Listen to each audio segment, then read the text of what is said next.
ప్రభావాన్ని చూపించారు. మరి ఈసారి ఏం జరగబోతోంది గ్రేటర్ ఫైట్లో? ఎందుకంటే ఇప్పటికే ఖచ్చితంగా సీఎం రేవంత్ రెడ్డి కళ్ళల్లో ఆల్రెడీ మేయర్ కుర్చీ కనబడుతోంది అని కూడా కథనాలు వస్తున్నాయి. మరి ఈ నేపథ్యంలో చాలా గట్టిగా కృషి చేసేటువంటి ఛాన్స్ ఉంటుంది వారు కూడా. ఏమనిపిస్తోంది? బీజేపీ ఏం ఆలోచిస్తోంది? ఎలా ముందుకెళ్ళబోతోంది? తప్పకుండా ముందుగా మీకు అలాగే రాజ్ న్యూస్ ప్రేక్షకులకి ప్యానల్ పెద్దలందరికీ నమస్కారం. డెఫినెట్గా ఎవరి ఆలోచనలు వాళ్ళకు ఉంటాయి, ఎవరి డ్రీమ్స్ వాళ్ళకు ఉంటాయి, ఎవరు ఈ జిహెచ్ఎంసీని దక్కించుకోవాలనే ఆలోచన ఎవరికైనా ఉంటుంది. అట్లాగే భారతీయ జనతా పార్టీకి ఎందుకంటే దగ్గరలో ఉన్నాం మేము. యాక్చువల్గా పోయినసారి 2020లో జిహెచ్ఎంసీ ఎన్నికల్లో 48 స్థానాలు, 2 స్థానాల నుంచి 48 స్థానాలు ఒకటేసారి ఎగబాకినాం. అంటే అంత అంత క్రేజ్ భారతీయ జనతా పార్టీకి ఈ జిహెచ్ఎంసీ ఎలక్షన్స్ లో హైదరాబాద్ లో ఉన్న వాళ్ళందరూ కూడా ఆ ప్రేమ అభిమానం ఉండబట్టే మరి ఆ రోజు 48 స్థానాలు మేము గెలిచాం. చెప్పాలంటే అది హైయెస్ట్.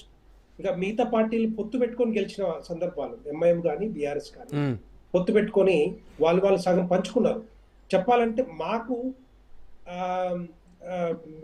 వచ్చిన స్థానాలు హైయెస్ట్ మేమే, మాకే వచ్చినాయి చెప్పాలంటే. అంటే 56 స్థానాలు వాళ్ళు పొత్తు పెట్టుకున్న వచ్చినా కూడా బీఆర్ఎస్ పార్టీ అండ్ ఎంఐఎంకి 44 స్థానాలు వచ్చినా కూడా.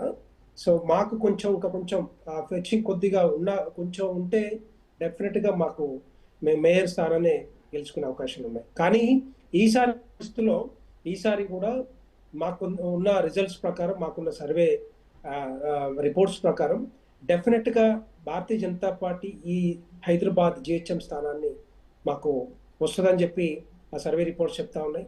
75 స్థానాల పై చీలుకు. ఎందుకంటే ఏదైనా కూడా తెలంగాణ రాష్ట్రంలో ఈ 5 సంవత్సరాల కాలంలో ఇటు 2 years కానీ, అంతకుముందు కాంగ్రెస్ పాలన 2 years కానీ, అంతకుముందు 3 years ఆఫ్ బీఆర్ఎస్ పాలన కానీ పెద్దగా ఒరిగింది ఏం లేదన్నట్టుగా మరి ఈ హైదరాబాద్ అంటే వెంకటరెడ్డి గారు గ్రాఫ్ పెరుగుతోందంటారా, లేకపోతే ఓన్లీ సోషల్ మీడియా హడావిడేనా బీజేపీది?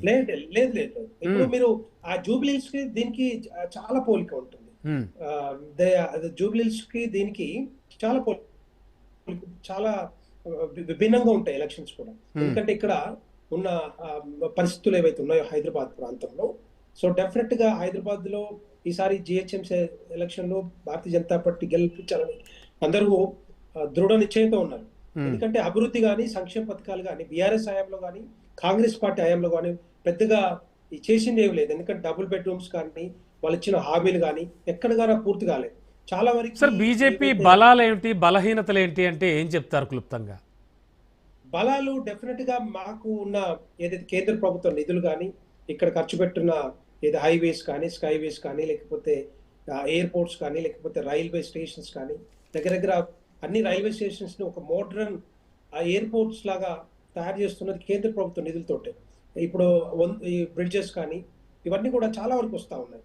సో అట్లాగే డబుల్ బెడ్రూమ్స్ 2.5 లక్షలు డబుల్ బెడ్రూమ్స్ శాంక్షన్ చేస్తే బీఆర్ఎస్ హయాంలో పెద్దగా కట్టింది ఏం లేదు, వాళ్ళు పెద్దగా పట్టించుకోలేదు చెప్పాలంటే. ఎందుకంటే భారతీయ జనతా పార్టీకి ఎక్కడ పేరు వస్తుందో అని చెప్పి దాన్ని పక్కన పెట్టారు. రెండవది ఇక్కడున్న ప్రజలు కూడా ఒకటే ఆలోచన. ఇప్పుడు బీఆర్ఎస్ పార్టీకి 2 సార్లు అవకాశం ఇచ్చారు, ఒక్కసారి కాంగ్రెస్ పార్టీ కూడా అవకాశం ఇచ్చారు. కాంగ్రెస్ పార్టీకి బలహీనతలు ఏమున్నాయనుకుంటున్నారు మీరు? వాటిని ఎలా అధిగమిస్తారు? మాకు బలహీనతలు అంటూ ఇప్పుడు ఏమి లేవు చెప్పాలంటే. బలహీనతలు ఏమి లేవు, ఎట్టి పరిస్థితుల్లో బలహీనతలు లేదు. కానీ రీసెంట్ గా అంటే జూబ్లీహిల్స్ ఎలక్షన్ లో ఏ మాత్రం ప్రభావం చూపించలేకపోయారు. వేరులేండి, అది మీరు అంటే కంపేర్ చేసుకుంటే గత 12 సంవత్సరాల కాలంలో దగ్గర 9 బై ఎలక్షన్స్ వచ్చాయి. 9 బై ఎలక్షన్స్ లో 2 భారతీయ జనతా పార్టీ గెలుచుకుంది, దుబాక్ గానీ లేకపోతే హుజురాబాద్ గానీ.